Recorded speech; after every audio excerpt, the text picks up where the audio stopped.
All right, what's up, my brothers? In this video, the topic of it is really, you're not our first choice. A lot of men march blindly into marriage and very committed type of relationships that look like marriage to the government, and it's really not the best idea. I'm going to talk about some ways to sort of hedge against this, but I'm going to play a video here. It's about a minute long. I've seen a ton of these in the last year forwarded to me and brought to my attention, with women sort of explaining how they got divorced and why they got divorced and how the guy never really met her expectations. So let's play this and then we'll add some context to it in a second. I was never physically attracted to my ex-husband. I convinced myself that that was really shallow of me and told myself that it was what was inside that really mattered. But there was a lot missing from that relationship. Something else that ended up being a big problem that in the beginning of the relationship I didn't think would matter. Health. I'm talking eating habits, hygiene, and just someone who gives enough of a shit about themselves to like go to the doctor on a regular basis. Another thing, religion. He was Catholic. I don't know, agnostic, spiritual, something along those lines. So I was like,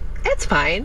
You believe what you believe, I'll believe what I believe. And it was kind of fine until we had a kid. Then a lot of arguments started happening because we didn't agree with what she should be taught. And for those of you who are like, isn't that something you should have thought about before you got married? Yeah, there's a lot that I should have thought about before I got married, and I didn't. So here we are. I literally remember calling home. I was living in California. I called back home to Buffalo to tell my family members I was engaged, and my aunt's response was, to who? That's how fast went down, okay? We live and we learn, girls. Yeah, I mean, she says we live and we learn, girls, but there's no account or there's no consideration taken for the guys that get absolutely destroyed going through the divorce grinder in the West. It's easy for her to just walk down the street with her giant ass diamond ring on her hand, talking about how she just, oopsie, I made a mistake, married the wrong guy, he wasn't the right fit. I've never really liked him from the get-go, so I'm gonna make this video for some TikTok clout. They always say hindsight's 20/20, right? But what sucks when it involves a guy giving up half of his stuff, probably losing a good chunk of access to his children, maybe not even having a say in how they're raised. Women still get the vast majority of the custody orders today. Men are often find themselves in a position where they have their wealth taken from them through the family courts, given to her, and then she generally uses that money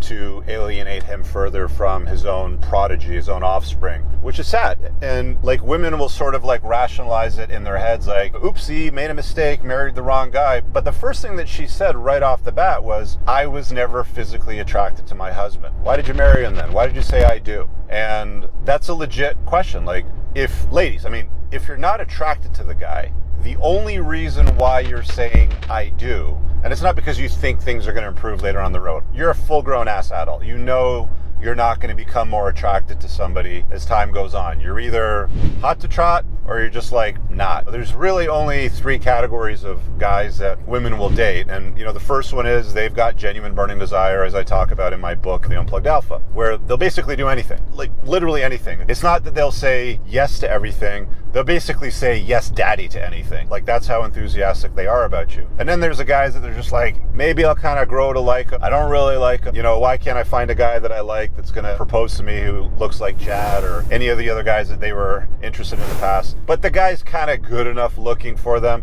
And that's obviously the guy that she married. And then there's the third category of guys, which are basically ghosts. They don't even see them. They're invisible to these women, which is like 70 to 80% of guys out there. They're just not good looking enough for them, for these gentlemen to even show up on their radar screen. They're not in good enough shape. They don't make enough money. They're not tall enough. Whatever the disqualifier is that women use for a lot of guys today, they give them the ick or whatever it happens to be. So there's only two categories of guys that women will actually marry. The guys that they're hot to trot for, or the guys that they're indifferent for. The problem is the vast majority of men get themselves into a committed relationship that looks like marriage or is marriage, where she's just not into them. And guys, like, speaking to you right now, why do you keep inviting women into your life that aren't about you? Why do you keep tolerating indifference from women because they're not about you? And I suspect it's for a very good reason. It's because you can't do any better. You don't have any other options, which always brings me back to my original point that I always talk to guys about. It's like, the best use of your time when it comes to your value on the sexual marketplace is increasing it,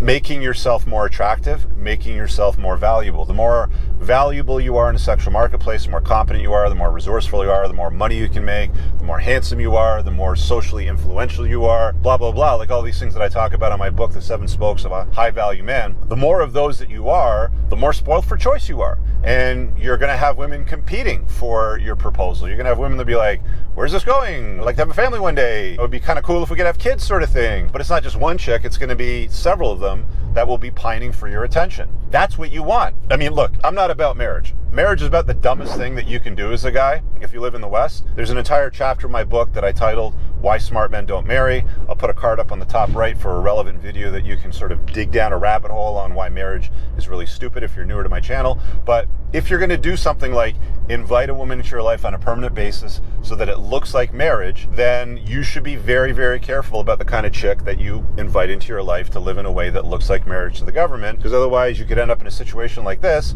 where your ex-wife is on TikTok building clout for her story about why she divorce raped your ass because she wasn't ever attracted to you, or you never really met her expectations, or you weren't healthy enough, or you didn't go to the doctor enough, or whatever thing is going on in her head that she's using to calibrate herself. I've said for years now, and it's not just men that do this, women do this too. Humans are masters of complicating their lives and then justifying why they do it. Oh, I'll just marry him hoping that, my attraction will grow for him later on down the road. No, you don't like the guy.